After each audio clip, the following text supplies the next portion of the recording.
శ్రీకృష్ణ పరబ్రహ్మణే నమః. శ్రీ గురుభ్యో నమః. శ్రీమాత్రే నమః. శ్రీ గణేశాయ నమః.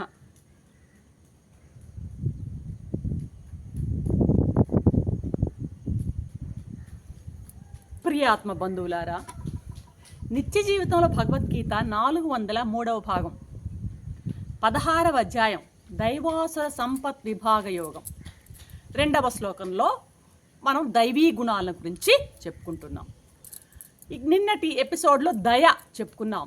దయ తర్వాత 11వ దైవీ గుణం అలోలుత్వము. ఈ అలోలుత్వం అనేటువంటి ఈ పదము అలోలుత్వం అలోలత్వం అని 2 విధాలుగా పాఠాంతరాలుగా ఉందన్నమాట. అక్కడక్కడ అలోలత్వం అని కూడా మనకు కనిపిస్తూ ఉంటుందన్నమాట. అయితే రెండింటి అర్థం కూడాను ఒక్కటే. లోలత్వం లేకుండా ఉండడం అలోలత్వం, లోలత్వం లేకుండా ఉండడమే అలోలత్వం. చూడండి, భోగ్య పదార్థాలు ఎదురుగా ఉన్నా, అంటే భోగ్య పదార్థాలు అంటే ఏంటి? ఫర్ ఎగ్జాంపుల్, మనకు టీవీ చూసే అలవాటు ఉంది, కానీ ఇవాళ నేను చాలా నియమం పెట్టుకున్నాను. ఇవాళ ఈ టీవీ ప్రోగ్రాంలు ఏవి చూడకూడదు, నేను ఏదైతే నిర్దేశించుకున్నానో ఆ కార్యంలో నేను ఇన్వాల్వ్ అవ్వాలి అనుకున్నాను. అయినప్పటికీ ఎవరో పిల్లలు ఆ టీవీ ఆన్ చేశారు. ఆన్ చేసినప్పుడు అంతవరకు చేసుకున్నటువంటి ఆ నిర్ణయం అంతా గాలికి ఎగిరిపోయి తిరిగి మళ్ళీ టీవీ వైపే చూడడం అనమాట. ఇది లోలత్వానికి ఉదాహరణ అనమాట. అంటే భోగ్య పదార్థాలు కొన్ని మనం తినకూడదు అనుకుంటాం. కాశీకి వెళ్ళాము, పలాందాన్ని వంకాయని వదిలేసామని, కానీ ఆ వంకాయ కూర చాలా గుమగుమలాడుతూ మన ప్లేట్లో ఎదుటి డిష్లో కనిపించిందంటే దానివైపు ఇంద్రియం అలా కోరిక పెట్టుకోవడం, ఇది లోలత్వం అన్నమాట. కాబట్టి భోగ్య పదార్థాలు ఎదురుగా ఉన్నా సరే ఇంద్రియాలు వికారం చెందకుండా, అంటే ఇంద్రియాలు వాటి వైపు పరిగెత్తకుండా ఉండడమే అలోలత్వం. ఇప్పుడు మామూలుగా ఏంటి అసలు రివాజు? ఇంద్రియాలు విషయాల వెంట పరిగిస్తూనే ఉంటాయి. ఈ ఇంద్రియాలు అనేవి 5 కిటికీలు మనకి. ఈ ఇంద్రియాల ద్వారా మనస్సు ఆ భోగ్య పైన విషయాల పట్ల, విషయాలంటే ఏంటి? శబ్ద స్పర్శ రూప రసగంధాలు అన్నమాట. వీటి వైపు పరిగెత్తుతూ 24 గంటలు ప్రతి సెకను అక్కడి నుంచి ఆ విషయ భోగాలన్నీ తీసుకొచ్చి లోపల పడేయడం ఇంద్రియాల యొక్క ముఖ్యమైనటువంటి పని అన్నమాట. కాబట్టి ఇంద్రియాలు వీటి పనేంటి? ఎల్లప్పుడూ బహిర్ముఖమై ఉంటాయి, బయటికి పరిగిస్తూ ఉంటాయి, విషయాల వైపు పరిగిస్తూ ఉంటాయి అన్నమాట. మరి విషయాలు పరిగిస్తుంటాయి, అనుభవిస్తాయి. ఒకటి అంటే ఇంటెలిజెన్స్, ఫిజికల్ ఇంటెలిజెన్స్ ఉంటుంది అక్కడ. ఇంటెలిజెన్స్ తర్వాత కూడా దాని తాలూకు వృత్తులు, వాసనలు చిత్తంలో ముద్రితమైపోతుంటాయి. అదొక పెద్ద ప్రమాదం అనమాట. అనుభవించడమే కాకుండా దాని తాలూకు, అంటే మళ్ళీ అనుభవించాలి, దాని ప్రగాఢమైనటువంటి దాని మీద ఉన్నటువంటి ఆ ఇష్టం, ఇంప్రెషను చిత్తంలో పడిపోతుంది. దీన్నే వాసన అంటారనమాట. వాసన రూపంలో, వృత్తి రూపంలో మళ్ళీ దాని యొక్క శేషము లోపల ఉండిపోతుంది అనమాట. కాబట్టి ఇది ఫిజికల్ ఇంటెలిజెన్సే కాదు, మనసు లోపల ఆలోచన రూపంలోనూ, చిత్తంలో వాసన రూపంలోనూ కూడాను ఉండిపోతూ ఉంటాయన్నమాట. ఇవి ఇంద్రియ లోలత్వం వల్ల మనకు కలిగేటువంటి ఈ ఇబ్బందులు. ఈ ఇంద్రియ లోలత్వం రకరకాలు, బహువిధాలుగా ఉంటుంది. ఇది విషయ లోలత్వం ఉంటుంది, స్త్రీ లోలత్వం ఉంటుంది, గాన లోలత్వం, పాన లోలత్వం. ఇట్లా లోలత్వానికి అనేకమైనటువంటి ఉదాహరణలు ఉన్నాయన్నమాట. అయితే ఈ మన యొక్క ఆధ్యాత్మ సాధనలో అధ్యాత్మ సాధకునికి ఈ లోలత్వం అనేది అస్సలు పనికిరాని విషయం అనమాట. ఇది అసలు అది చాలా ఇబ్బందిని కలగజేసేటువంటి లక్షణం అనమాట ఈ లోలత్వం అనేది. ఎలాగైతే ఒక ఈగ ఆ తేనె పాత్ర ఉంది, పారలో పడిపోయింది అనుకోండి, ఎలాగైతే చిక్కుకుపోతే ఇంక అది ఆ బయటకి ఇంక ఎలాగా రాలేదో, ఎంత కాళ్ళు ఆడించినా రెక్కలు ఆడించినా ఇంక బయటికి ఎలాగా రాలేదో, అలాగే పామరుల విషయంలో ఈ విషయ లంపటంలో పడినటువంటి పామరుడు బయటికి రాలేడనమాట. తద్వారా జీవితాన్ని వమ్ము చేసుకుంటాడనమాట. కాబట్టి లోలత్వము అనేటువంటి వ్యసనానికి గురి కావద్దు అన్నది మహాత్ముల యొక్క బోధ.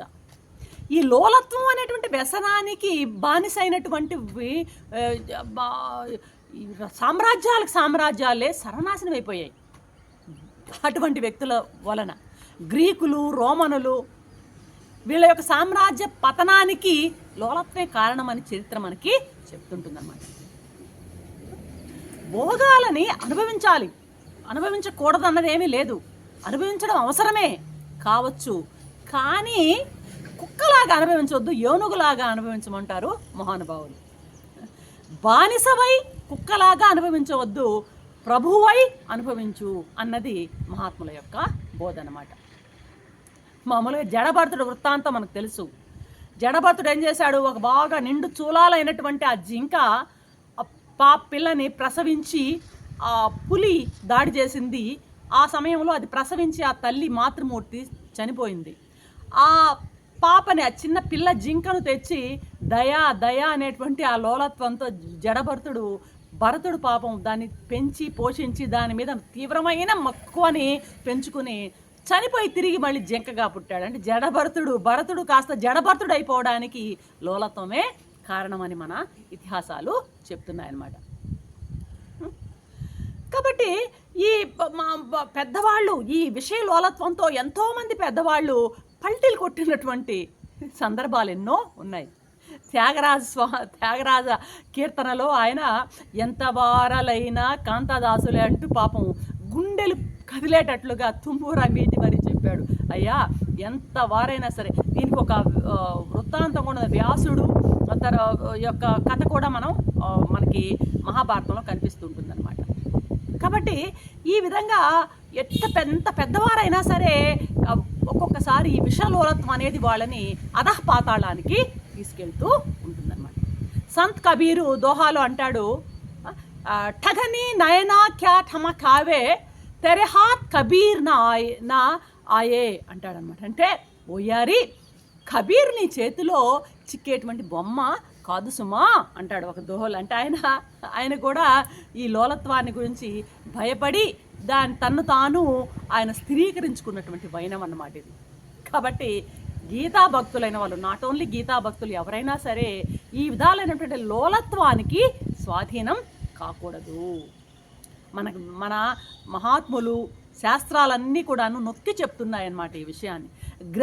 గ్రామ్య గీతన నా శృణుయాత్ అంటుంది భాగవతం. అంటే ఏంది, ప్రస్తుతం మాటల్లో చెప్పాలంటే సినిమా పాటలు వినవద్దు అంటుంది, భాగవతమే చెప్తుంది అనమాట.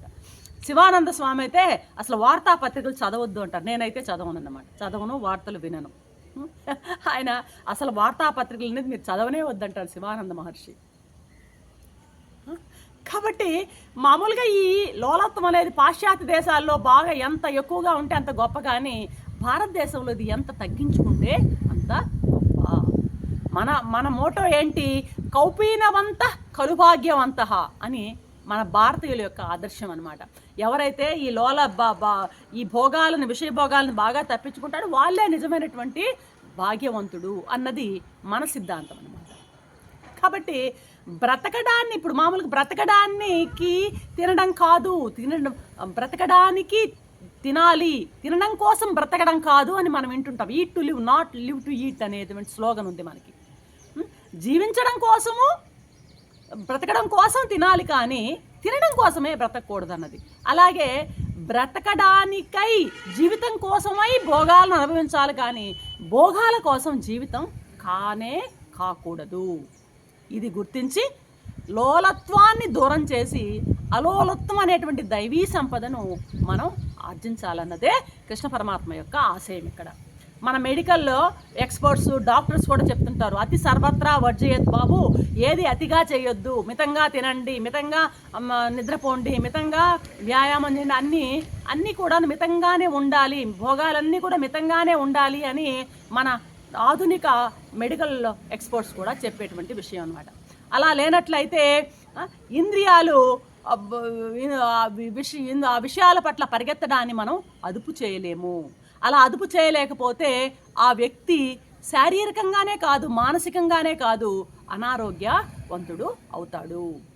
కాబట్టి ఆ రకంగా అనారోగ్యం పొందడం ఆ వ్యక్తికి కానీ, ఆ కుటుంబానికి కానీ, సమాజానికి కానీ శ్రేయస్సు కాదు. కాబట్టి బివేర్ ఆఫ్ దిస్ అనేది మహాత్ములు మనకు చెప్పేటువంటి బోధ అన్నమాట.